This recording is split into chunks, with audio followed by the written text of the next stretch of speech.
네, 안녕하세요. 하반기 논술 공부 학습 전략과 관련돼서 선생님들한테 짧게 특강을 해야 되는 시간입니다. 지금 7월 이제 시작됐죠? 선생님들 이제 더위도 시작됐고 장마, 그래서 컨디션이나 아니면 기분 이런 것들이 매우 유쾌하지는 않을 겁니다. 찜통 더위 속에서 열대야 속에서 가끔씩은 너무 또 비가 많이 와서 습해서 더워서 여러 가지로 힘든 부분이 있는데, 이 과정에서 선생님들이 어떻게 논술 공부를 해야 되는가에 대한 부분으로 접근하는데요. 우선 하반기 무슨 전략, 특강 이런 거 모든 것을 아우러서 선생님들이 건강하셔야 되겠죠. 건강 관리가 최고인 것 같아요. 일단 내가 신체적으로도 마찬가지고 정신적으로도 그렇고 그런 건강이 어느 정도 확보가 돼야지 내가 추진하고 있는, 계획하고 있는 목표들 이런 것들을 잘 이룰 수 있을 것 같은데, 그런 부분이고요. 그 다음에 최근에 이제 모의고사 같은 것들을 보셨을 거예요. 그래서 선생님마다 학습의 양이라든가 진도라든가 이런 것들이 조금씩 다 다를 겁니다. 반복 횟수도 다를 거고, 또 선생님들에 따라서는 이제 좀 더 강점이 있는 그 전공 분야가 있고 그렇지 않은 과목들이 있을 거예요. 그랬을 때 또 하반기에는 어떻게 그런 것들을 또 각각에 맞게끔, 선생님들 사정에 맞게끔 정리하느냐 이런 것들도 중요한데, 늘상 그렇지만 부족한 부분은 항상 자신에게 뭔가 찜찜하게 다가옵니다. 그래서 그것들을 해결하지 않으면 다음 단계로 나가는 데 있어서 여러 가지 어려움이 있죠. 그런데 그게 한 방에 해결된다면 하루, 일주일 딱 시간 투자해서 할 수 있겠지만 그렇게 될 수 있는 경우는 없어요. 그래서 그런 불편함, 나에게 좀 부족함 이런 것들을 인식했다면, 인식했던 걸로 인해 인식했다는 자체로 인해서 해결 방안도 나온다고 생각하는데요. 그것들을 7월, 8월, 9월, 10월 이렇게 조금 장기간에 걸쳐서 선생님들이 그것들을 극복하려고 해야지, 이번 달에 무조건 다 하겠어라고 하다 보면 과부하가 걸리거나 또는 다른 곳에 또 그럼 구멍이 생길 수도 있거든요. 그런 차원에서 전략을 잘 세우는 게 중요하지 않을까. 일단은 논술을 중심으로 선생님들께 말씀을 좀 드려보겠습니다. 우선 계획에 대해서 말씀드렸습니다. 계획을 잘 짜는 거 되게 중요합니다. 예. 예전에 링컨은 나에게 한 시간을 준다면 나는 도끼 나를 갈겠다 55분은, 그리고 5분 동안 나무를 그 도끼로, 잘 갈려진 도끼로 패서 나무를 베겠다 이렇게 말한 적도 있는데요.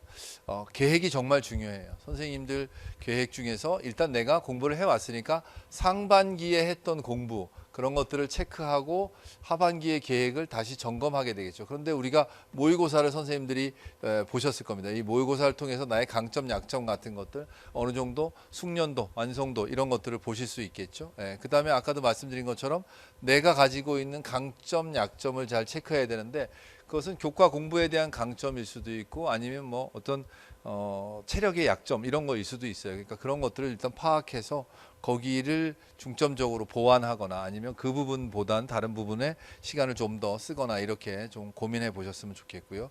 무리한 계획보다는 실천 가능한 계획을 수립하는 것들이 중요합니다.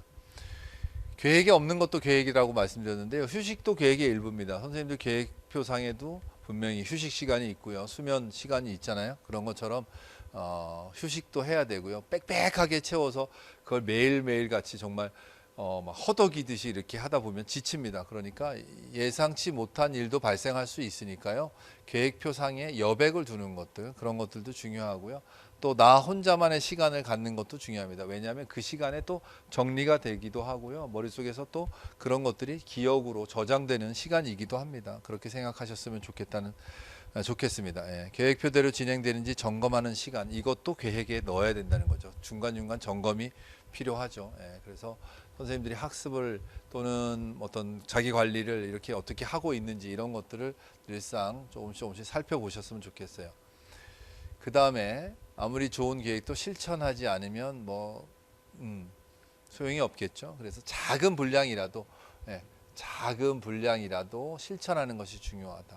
제가 논술 시작하면서 매일매일 조금씩 논제 하나 정도, 그러니까 논술 문제 하나 통이 아니라 논제 하나 정도만 쓰면은 일주일에 그걸 모아서 한 편의 논술이 완성되는 거거든요. 그러면 토요일날, 일요일날 또 점검할 수도 있고요. 그래서 조금씩 시간을 투자하는 것들이 길게 보면, 예, 작은 분량이 모여서 큰 논술의 완성이 되는 거죠. 그래서 월요일날 논제 1번, 서론, 화요일날 논제 1번, 수요일날 논제 2번, 목요일날 논제 3번, 금요일날 논제 4번 쓰고 토요일날 총 그 작은 논제들을 엮어서 쓰고 일요일 날 다시 한번 살펴보고 그러면 30분씩만 투자해도 일주일에 한 편씩 논술을 쓰면은 거의 지금까지 한 30편 정도까지 쓸 거예요. 30개의 논술 썼다. 주제가 30가지 정도 되는 논술이면 기출 문제 포함해서 뭐 저희들이 다루는 문제들, 뭐 다른 선생님들이 만드신 문제들 이것까지 해서 굉장히 많은 양을 할 수 있거든요.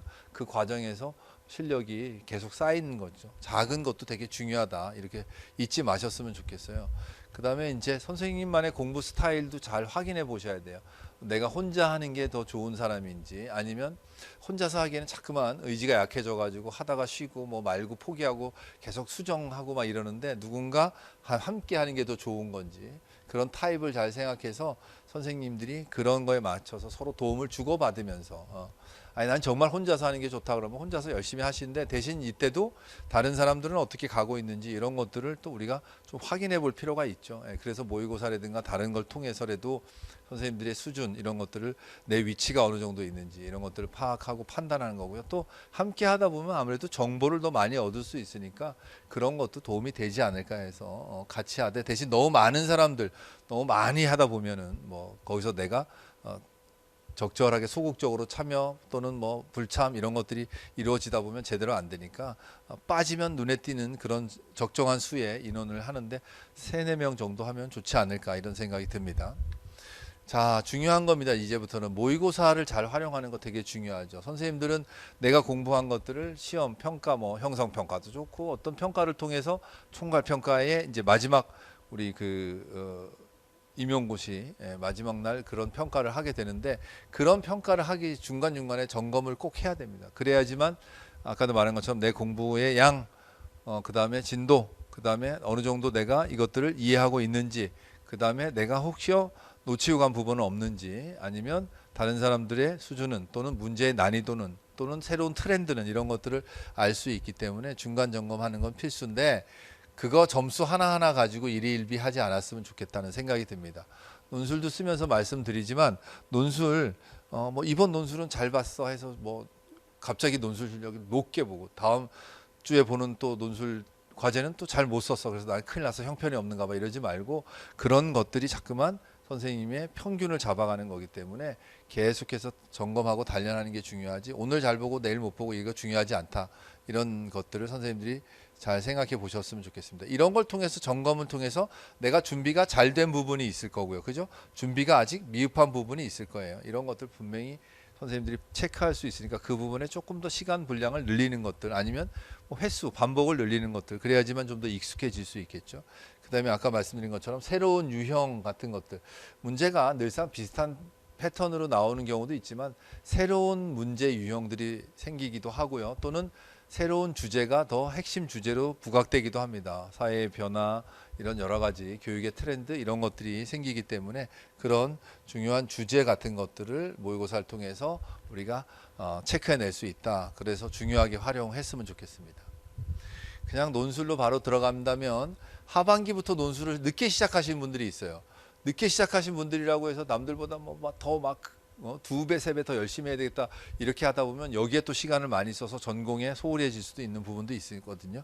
그래서 무엇보다 중요한 것은 기초를 잘 다지는 게 중요한데 이 기초가 뭐냐 논술의 핵심을 파악해야 되는데 논술의 핵심이 뭘까 글쓰기의 기본은 뭘까 논술 문제가 무엇을 요구하고 무엇을 원하는지 일단은 안 써봤으니까 늦게 시작했으니까 지금은 익숙하지가 않죠. 그렇지만 예를 들어서 7월, 8월, 9월 이때 빨리빨리 따라잡는다면 10월, 11월쯤 되면은 제대로 된 논술을 완성할 수 있으니까요. 그렇게 생각하시고 그 다음에 강의에서도 말씀드렸지만 서론 쓰기, 결론 쓰기 이런 것들 하고 그 다음에 논술에서 강조하는 논하시오의 문제는 어떻게 접근하는지 그 다음에 해결 방안 같은 것들을 제시하시오 할 때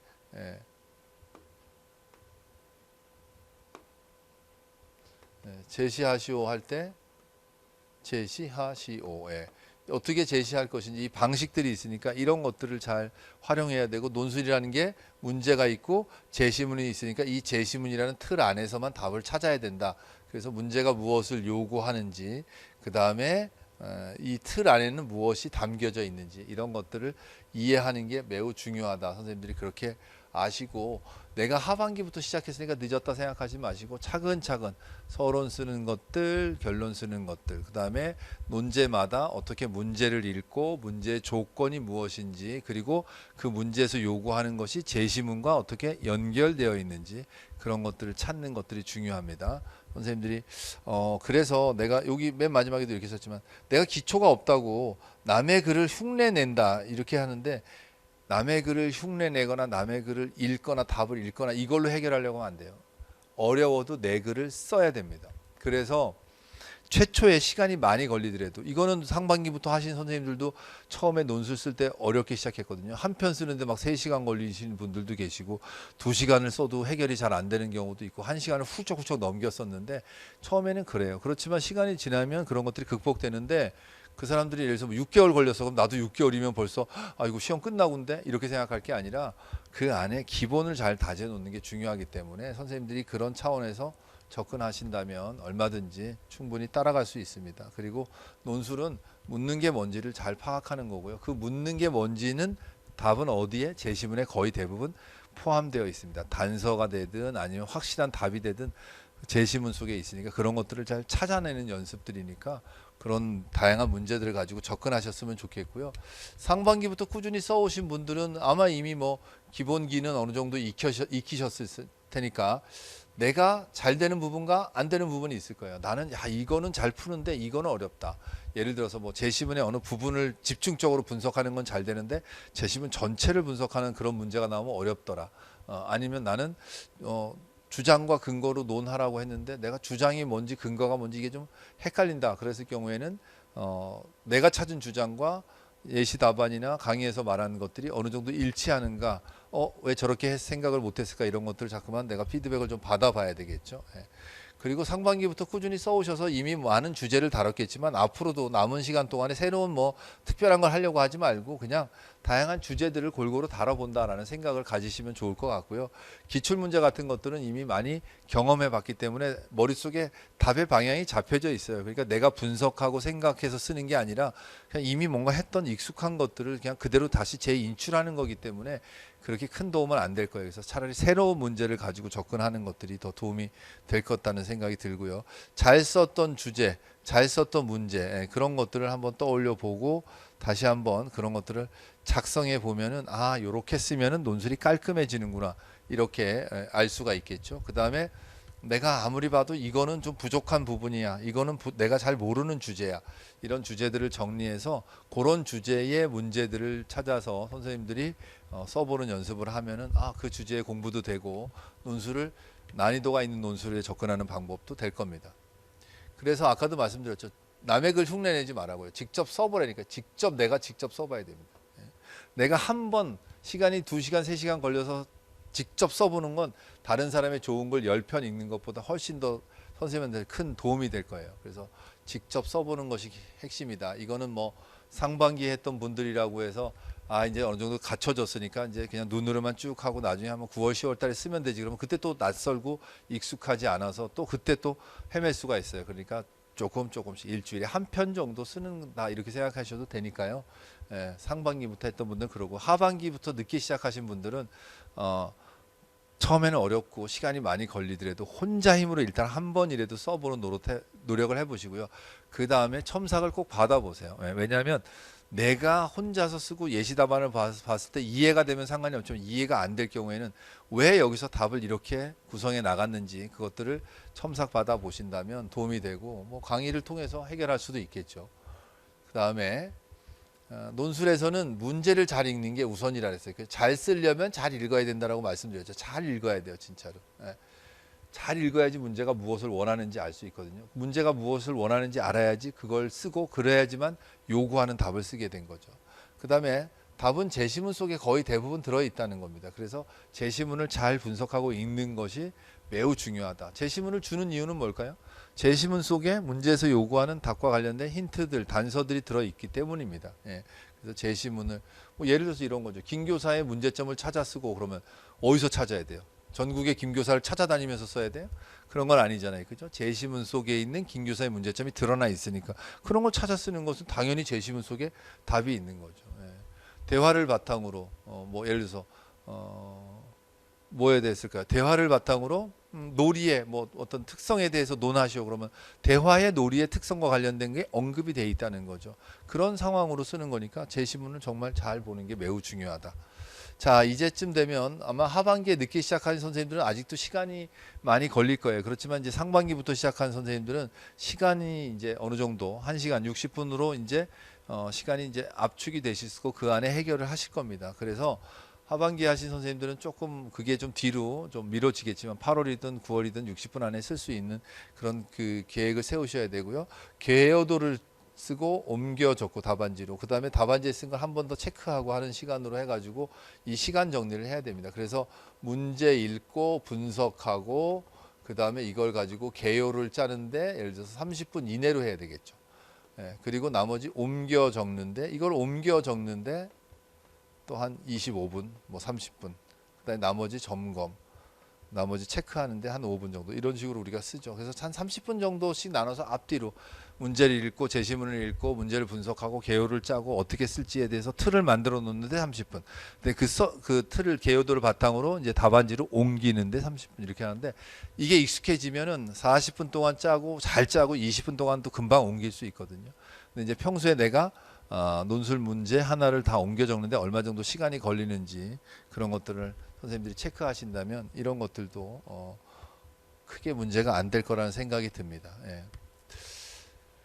아마 하반기에는 선생님들이 이런 주제들을 좀 더 다양하게 고민해 보셨으면 좋겠어요. 왜냐하면 지금 유치원 현장은 뭐 늘 그렇지만 선생님들이 많이 힘들어하는 부분들이 많이 있거든요. 근데 무엇을 힘들어하는가? 무엇을 힘들어하는가? 교사들의 전문성이 약한 것이 힘든 것인가? 유치원 조직 문화가 나빠서 힘든 것인가? 아니면 그 안에 있는 뭐 여러 가지 구성원들 간의 갈등 때문인가, 교육 활동을 하는 데 있어서 문제점인가, 코로나 때문인가, 뭐 아니면 놀이를 하는데 놀이에 대한 여러 가지 뭐 환경이라든가 기타 등등 놀이가 잘 안 이루어지는 뭐 때문인가 이런 어려움이 있을 거란 말이에요. 그런 유치원 현장에서 경험하는 그런 주제들을 선생님들이 선택하셔야 돼요. 근데 최근에는 그런 주제와 유아교육론하고 이렇게 연결이 잘 돼 있죠. 예, 그래서 교사들이 요즘 힘들어한다. 그러면 교사들의 효능감, 직무 만족도, 뭐 이런 것들, 조직 문화 이런 것들이 이제 유아 교육 관련돼서 연결된 주제들이 있을 거란 말이에요. 그렇게 연결하는 거죠. 예. 그래서 뭐 유치원에서 놀이를 가지고 아이들이 놀이가 막 이렇게 이루어지는데 교사의 역할이라든가 놀이를 어떻게 교사들이 관찰하고 거기에 개입하느냐 이제 이런 것을 묻는다면 뭐 유아 평가하고도 관련돼 있고 교수 학습과도 관련이 될 수 있겠죠. 그런 것들을 잘 연결해서 이런 문제들이 나오는데 유치원 현장에서 경험하는 주제들이 워낙 많다 보니까 그런데 그 중에서 늘상 일상적으로 우리가 고민해 볼 수 있는 문제들입니다. 기출 문제들을 보더라도 기출 문제들이 유치원 현장에서 교사들이 늘상 경험하고 고민하는 문제들이거든요.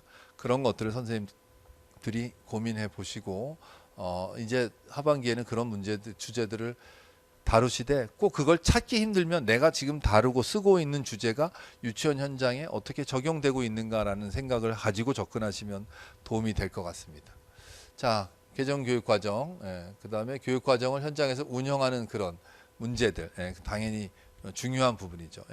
2019 개정교육과정에서 강조하는 것들, 어떻게 운영해야 되는 것들, 여기서 추구하는 목표들 이런 것들이 있잖아요. 그런 것들이 현장에서 실제로 잘 운영되고 있는가? 그러면 잘 운영되려면 어떻게 뭐 주변의 협력을 또는 교사들의 협력을 아니면 뭐 여러 가지 지역사회 협력을 이런 것들이 필요하다는 차원에서도 접근할 수 있고 교육과정이 운영되는데 여러 가지 어려움이 있다. 뭐 때문에 어려운 것인가? 교사 요인 때문에 어려운 것인가? 아니면 다른 외부적인 요인 때문인가? 아니면 유아 때문인가? 뭐 여러 가지 그런 운영에 어려움이 있으니까 그런 것들도 주제로서 우리가 볼 수 있는 거죠. 뭐 안전 때문에 잘 안 된다 이런 거일 수도 있잖아요. 그런 차원에서 본다면 기존의 문제 우리가 풀어봤던 문제들 중에 이런 내용들이 포함되어 있겠죠.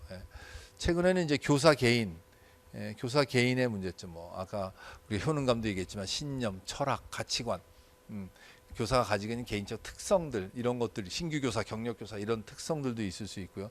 근데 경험 구성원들 학부모들과 부딪히거나 뭐 현장에서 유아들과 우리가 제일 많이 생활해야 되고 그다음에 동료 교사들, 관리자 이런 어떤 그런 구성원과의 관계들 그래서 유치원 조직 문화라든가 조직의 뭐 효능감이라든가 조직의 특성이라든가 이런 것들이 우리가 생각해 볼 수 있는 문제죠. 그래서 뭐 유치원 조직은 학습 공동체다. 학습 공동체와 관련돼서 논술에서 물어본 적도 있었잖아요. 그죠? 예. 유치원 조직이 가진 조직만의 특수한 조직 문화가 있을 겁니다. 그죠? 예. 조직 문화가 어떠냐에 따라서 교사들에게도 또는 교육 활동에도 영향을 미치니까 그런 것들을 우리가 주제로 잘 봐야 되겠죠. 그다음에 교사의 교육 활동, 교사들이 교육 활동하는데 그 실제로 교육 현장에서 어떻게 활동하느냐, 놀이할 때 나타나는 거, 수업할 때 이게 교사들의 교육 활동 속에 드러나 있는 문제점이라든가 의도라든가 이런 것들. 교사가 교육 활동을 했을 때 저 김 교사의 교육 활동에 나타난 문제점은 무엇이냐?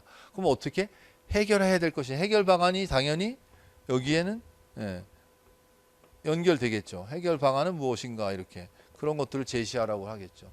또는 저 교사의 교육 활동에 나타난 또는 교육 활동에 숨겨진 교사의 의도는 무엇인가? 그러면 그런 의도를 가지고 어떤 것을 우리가 기대할 수 있는가? 어떤 효과가 있는가? 이런 것들은 우리가 문제로서 꼭 한번 다뤄볼 수 있는 것들입니다. 그래서 이런 주제들을 잘 생각하시고요. 최근에는 사회가 변화된다 보니까 대표적인 사회 변화는 뭐냐면 이제 인구 문제들, 그 다음에 유아 교육에 대한 사람들의 인식들 이런 것들이 이제 많이 변화되다 보니까 거기서 나타나는 교육의 변화가 유치원 현장에도 연결되겠죠. 그럼 유치원 현장에 연결된 그런 변화나 이런 문제들을 우리가 어떻게 논술에서 다룰 것인가. 그래서 가정 연계 같은 것들은 중요한 부분일 수도 있고 또 여기서 이제 더더욱 나간다면 지역 사회, 지역 사회의 문제들도 우리가 다뤄볼 수 있는 문제들이다 이렇게 생각합니다. 기타 뭐 교육에서 항상 빼놓을 수 없는 게 이제 안전 같은 거죠. 안전 문제들. 그다음에 뭐 사실 면접에서는 자주 물어보지만 급식 상황 같은 것들을 이렇게 전개해 놓고 대화로 전개해 놓고 거기에 나타나는 문제점들 이런 것들을 우리가 얘기할 수도 있죠. 그다음에 평가. 오늘 평가에 대해서 잠깐 다뤘는데 유아 평가도 굉장히 중요하죠. 왜? 교육 과정을 잘 운영한다면 이게 평가로 결국은 귀결되기 때문입니다. 교육 과정이 어떻게 잘 목적에 따라서 제대로 절차와 방법을 잘 거쳐서 유아들에게 유익하게 이루어졌는지 유아들은 어떤 변화가 있는지 그런 것들을 우리가 평가를 통해서 알 수 있으니까 그런 평가에 대해서도 평가의 방법들, 평가의 목적은 어떤지 이 평가를 통해서 우리가 기대할 수 있는 것은 무엇인지 평가상의 문제점은 무엇인지 이런 것들 우리가 얼마든지 물어볼 수 있습니다. 그다음에 뭐 교사들이 자기 개발이나 연수 같은 것들 많이 하죠. 이제 교사들이 자신의 전문성을 유지하고 아니면 더 발달하기 위해서 하는 것들이 여러 가지 장학 활동들이 있죠. 근데 교사 개인뿐만이 아니라 유치원 차원에서도 이 장학 활동들이 이루어지니까 그런 차원에서 거기에 필요한 뭐 역량이라든가 어떤 자세로 이런 활동에 참여해야 되는가 이런 것들 또 교사들이 보이는 문제점에 따라서 여기서 이 장학이 잘 안 일어나서 생기는 그런 문제점 그래서 어떻게 해결해야 될 것인가 이런 것들을 다 물어볼 수 있죠. 전체적으로 논술과 관련돼서는 우리가 교육 활동을 하는 주체인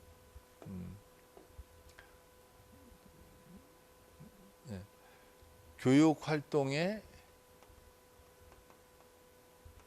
주체를 누구라고 봐야 되겠어요? 주체. 교육 활동의 주체는 결국은 교사잖아요. 그러니까 교사의 이야기가 주가 됩니다. 재심은 상황에 나타난 교사들의 어려움, 갈등, 어떻게 교사가 해결해야 될 것인가. 그 다음에 이제 여기에 최근 들어서 누구를 교사 플러스 유아에게 어떤 영향을 미칠 것인가. 유아는 이로 인해서 어떤 긍정적, 부정적 그런 영향을 받을 것인가. 그리고 이런 것들이 전부 다 아우러진 게 뭐다? 결국은 교육적으로 어떤 의미가 있는가.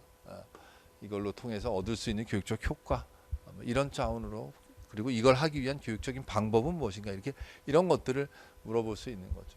그게 이제 유아교육에서 말하는 중요한 주제들 현장에서 경험하는 중요한 주제들이죠. 뭐 아마 현장의 교사들 현직에 계신 분들도 있으실 거고 주변에 계신 분들이 현장에 있는 분들이 있을 텐데 뭐가 힘들어 그러니까 요즘 뭐 학습 공동체 같은 거 하라고 그러는데 하다 보니까 도움이 많이 되는 부분도 있는데 어떨 때는 그냥 대충 형식적으로 하는 것 같아 뭐 이런 것들이 한다면 학습 공동체에 대한 부분들이 분명히 현장에서 중요하게 다뤄지는 이슈들이에요. 교사들이 자꾸 뭐 연수 받고 뭐 하래 그 왜 그럴까 근데 연수를 하는 이유는 뭐 어떤 이유가 있기 때문이죠. 그런 것들을 논술에서 물어볼 수 있는 거예요. 그리고 최근에 유아교육의 어떤 이런 여러 변화는 지역사회와 협력하거나 가정과 협력하거나 이런 것들 많이 중요하죠. 하여튼 그래서 교사에 대한 그런 부분들이 가장 중요한 부분으로 다뤄질 수밖에 없습니다. 뭐 최근에는 부모들의 문제들이 많으니까 부모 교육과 관련된 측면에서도 우리가 고민해 볼 필요가 있겠죠. 예, 그리고 유아 중심, 놀이 중심 교육 과정이라면 유아를 어떻게 바라볼 것이냐, 놀이를 어떻게 바라보고 놀이를 어떻게 활성화할 것이냐, 이런 것들은 이미 올해 문제도 나왔지만 이런 것들이 중요한 논술의 주제가 될 수 있겠다, 이렇게 생각하시고 주제들을 살펴보셨으면 좋겠습니다. 박명수가 뭐라 그랬냐면 늦었다고 생각할 때가 정말 늦었다, 이렇게 얘기했는데요. 이 말의 참뜻은 뭘까요? 그러니까 늦었다고 생각만 하지 말고 빨리 시작하라, 이런 뜻이겠죠. 늦었으니까 늦었어 끝, 이게 아니라 늦었으니까 더 늦기 전에 얼른 다시 시작해, 이런 거죠. 그리고 선생님들 지금 한참 힘든 시기라고 말씀드렸잖아요. 핑계를 대려면 얼마든지 핑계를 댈 수 있어요. 근데 슬럼프는 성공으로 가는 더 나은 단계로 올라가는 어떤 필수 요소일 수 있어요. 그러니까 슬럼프를 겪는다는 건 내가 많이 하고 있고 노력하고 있기 때문에 오는 게 슬럼프지, 아무것도 안 하면 슬럼프라는 자체도 없겠죠. 그리고 성공하는 사람들은 성공하기 위한 방법을 찾는 거고, 실패하는 사람들은 핑계만 찾는 겁니다. 혹여 내가 오늘 더워서, 사실은 뭐 때문에 나는 열심히 하려고 했는데 친구가 뭐 이런 핑계거리들, 선생님들은 이쪽이겠어요, 이쪽이겠어요. 선생님들은 이쪽 사람이겠죠. 그죠? 그럼에도 불구하고 나는 이렇게 해나가고 있다라고 선생님들이 생각하시고 접근하셨으면 좋겠습니다. 오늘 걷지 않으면 내일은 뛰어야 한다. 조금이라도 하라는 얘기죠. 뭐 어떤 분이 그러더라고요. 야, 그렇다고 오늘 뛰면 내일 쓰러져, 이렇게 얘기하시는 분들이 있는데, 그래서 아까 작은 분량이라도 해나가는 게 중요하다고 그랬죠. 매우 중요한 거예요, 선생님들. 오늘 내가 정말 한 번에 엄청 일취월장해서 말이야 큰 변화가 있지 않더라도 작은 변화들이 조금씩 모이면 궁극적으로 나중에는 그것이 선생님의 큰 질적 변화로도 이어질 수 있으니까 그런 노력을 해 주셨으면 좋겠습니다. 내 힘들다 거꾸로 읽으면 다들 힘내, 이겁니다. 우리 선생님들 지금 많이 힘들고 어려운 또 그런 상황이거나 아니면 어딘가 하소연하고 싶을 때가 있을 겁니다. 그래도 우리가 끝이 없는 싸움을 하는 게 아니라 끝이 있습니다. 그 끝을 향해서 열심히 우리 노력하실 것 같고 노력하셔야 된다고 생각해요. 지금 안 하면 또 언제 하겠습니까? 내년에 또 하실래요? 그런 건 뭐 누구도 바라는 건 아니잖아요. 학창 시절에 수능 때 되면 지금쯤 이제 여름 방학 할 때가 됐는데 교실에 선풍기 몇 대도 없는, 물론 요즘 에어컨도 다 있지만 어쨌든 그런 데서 애들이 막 찜통 같은 데서 열심히 공부를 했던 기억도 있는데, 아무튼 우리 선생님들도 또 많은 어떤 시험이 있었겠지만 그동안 또 아주 중요한 선생님들의 인생에 있어서 아주 중요한 시험이기 때문에 이 시험을 위해서 힘내셨으면 좋겠습니다. 제가 도와줄 수 있는 방법이야 뭐 열심히 강의하고 선생님들 논술 도와줄 수 있는 첨삭해드리고 새로운 문제들 많이 잘 만들어서 선생님들이 이런 거 한 번쯤 풀어보니까 논술을 조금 이해하는 데 도움이 되겠다, 아니면 이런 논제도 논술로 충분히 가능하겠구나, 그래서 내가 조금 더 논술에 대한 대비를 잘하고 조금 더 폭넓게 하고 있구나, 마음의 안정이 느껴지는구나, 그렇게 도와드리고 싶어요. 제가 할 수 있는 일은 그거밖에 없습니다. 선생님들 최선을 다하고 건강하게 노력을 하시기 바라고, 중간중간에 혹시 힘들거나 뭐 그러신 일이 있을 때 이메일을 보내시거나 카페에 글을 올리시면 소통하면서 도와드릴 수도 있으니까요. 그렇게 우리가 이 힘든 시간을 잘 이겨내고요, 좋은 결과 또 꿈꾸면서 노력하길 바랍니다. 수고하셨습니다. 건강하시게 하반기도 잘 마무리하시기 바랍니다. 고맙습니다.